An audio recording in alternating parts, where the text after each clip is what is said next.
Hi, Genki Call here with your Soulforge offerings for the week of March 27th, 2023. So let's go over the legendaries first. We've got Emperor Korvash, who he's he's strong, um, but he only hits the first two enemies. It's true damage to the first two enemies, stuns them, and drains their mana. The stun and the mana drain, super nice, but generally, I personally like troops that hit the entire team. However, good to run with troops that are submerged. Also, stuns a random enemy on 4+ gem matches, so it's a way to get the enemy team stunned without running Elementalist class, or without running a hero. Next up is the Forest Guardian. This one is a double mana converter. Purple gems to skulls and brown gems to green. Beasts get a barrier. It's one of my favorites. It is my favorite to run with Hatir and Scroll.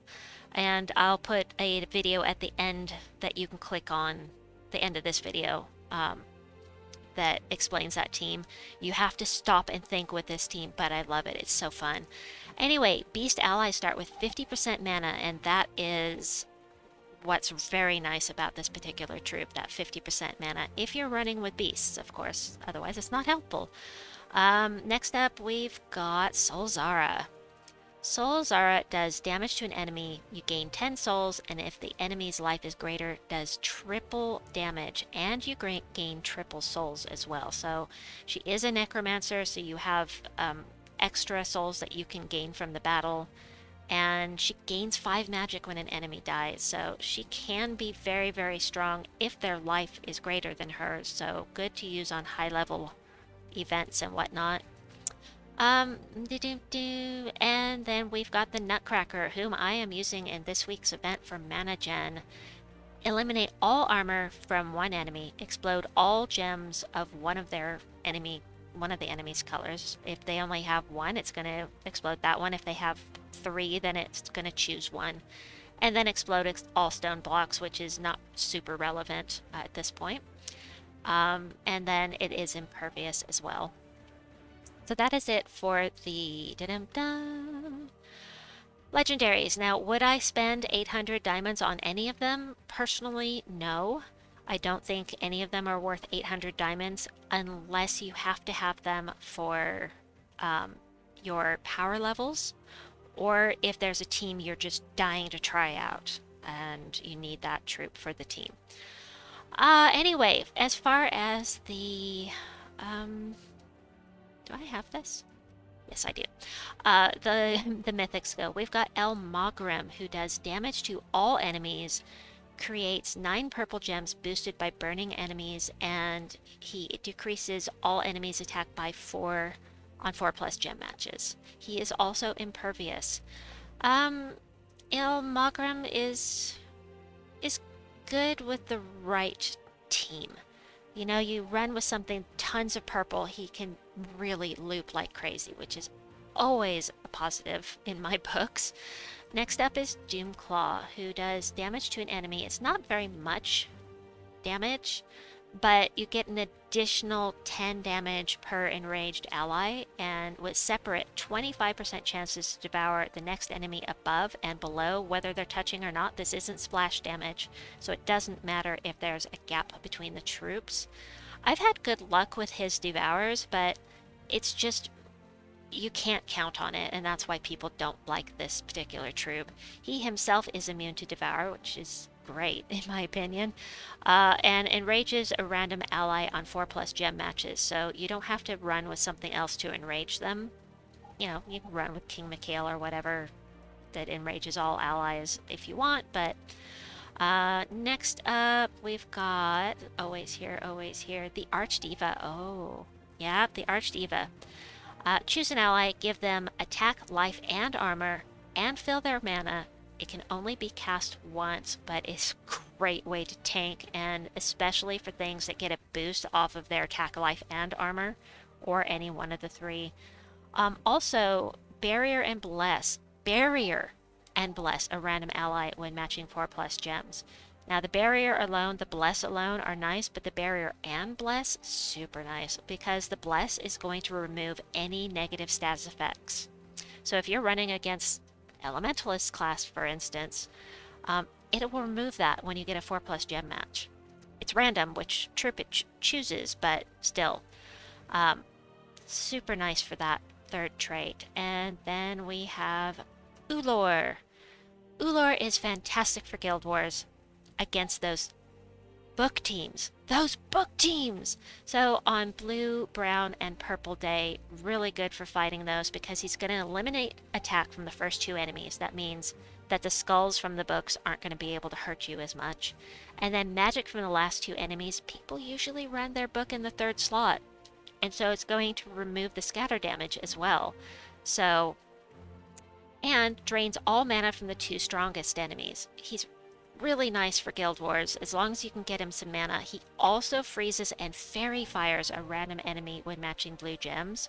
The freeze, of course, is going to be great. It'll stop them in their tracks and keep them from looping, and then the fairy fire makes them do an additional 50% damage with their spells. Super nice. So let's see, is that 4? Let's see, Ullor, 1, 2, 3, 4. Okay, good. And then let's head over to the weapons. I must have all the things. Not worried about the Cursebreaker stuff at this point, obviously, but besides that, the Dawnstone is always here. Wait, Heart of Athena is always here. Okay, here we go. Edged Blade. Edged Blade is, let's see, damage to an enemy boosted by Sword's Edge allies. This is Sword's Edge specific, and it's going to create a mix of 6 blue and yellow gems for each Sword's Edge ally. That means you have to run with Knight class, and for it to really be effective, it has to be entirely Sword's Edge allies. Next, we've got the Cane Sword. This is one of my favorites. No, wait. Sorry, not this one. My bad. Backing up. Damage to an enemy boosted by Knight allies, then creates a mix of 6 blue and red gems for each Knight ally. So it's the same kind of thing, but a broader scope. It's not just limited to one kingdom. However, you gotta look at the colors. Blue and red versus blue and yellow, so that makes a difference as well. Now we've got the Shield of the Edge. This is one of the cheapo 75 diamond ones. Remove all blue gems. Not going to do anything for you. You're not going to get any mana out of it, but it will deny it to your enemy and boost your spell. And if the enemies from Sword's Edge or the battles in Sword's Edge do double damage, and if you have it fully traded, you'll also get a barrier when you cast with this. Ulf's Wolves.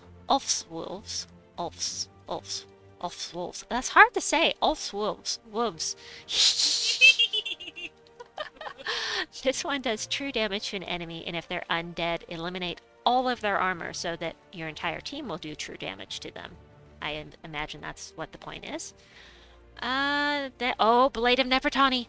Blade of Nefertani. Folks, if you are planning to craft the Duskbringer anytime within the next year, you'd better grab the Blade of Nefertani. This is very significant because it is only available when we're in Sword's Edge.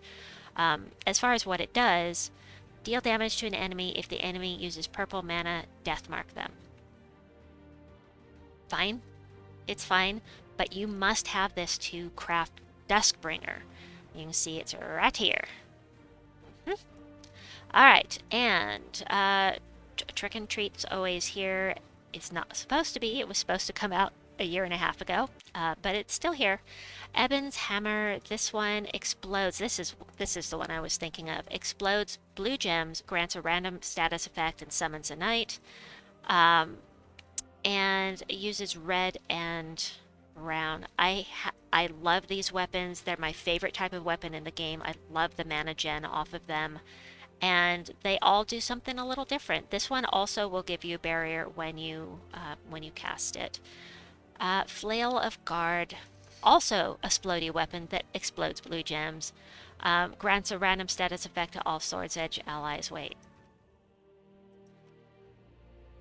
Oh, this is all Knight allies. Okay, so if you had to choose, I would go for the one that boosts off of Knights. that would be Ebon's hammer, but you have to look at the colors as well because they use different colors.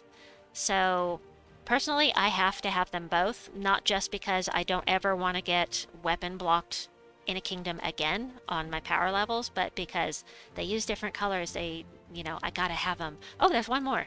Mortal Chain. The Mortal Chain. Again, blowing up blue gems. Grant a random status effect to all human allies, then summon a human troop. I don't care. Gotta have all the things. If I was going to choose one, I would still go for Ebon's hammer, but let's see. This one uses red and brown. And I think Ebon's hammer does as well. So yeah, it just depends on what kind of troops you're running with. You really don't have to have both since they both explode blue and they both use the same colors. However, do you use knights more or humans more? That would be how I would choose if you're only going to pick one. Anyway, I've talked enough tonight. I hope that you enjoyed this video. Please like and subscribe, and we'll see you soon. Bye-bye!